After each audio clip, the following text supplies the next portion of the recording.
Det her, det er Kasper Emil. Kasper Emil er 35 år, og det ligner, han står og vander en drivvåd have midt om vinteren, men det var ikke det, det skulle handle om. Kasper Emil har nemlig iskemisk hjertesygdom, og det finder han vist ud af nu.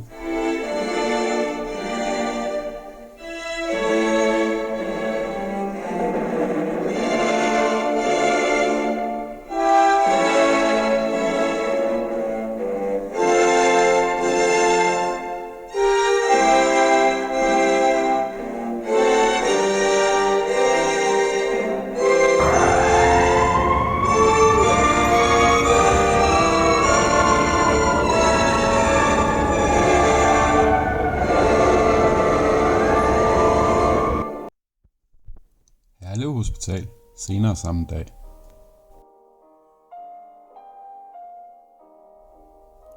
Hvad hvis ingen havde fundet mig? Hvad skal Boline stille op uden mig? Jeg er helt færdig. Min fremtid den er fucked. Jeg er ikke længere nogen supermand. Jeg ville jo have været ude at rejse. Jeg kan sikkert ikke dyrke sport længere.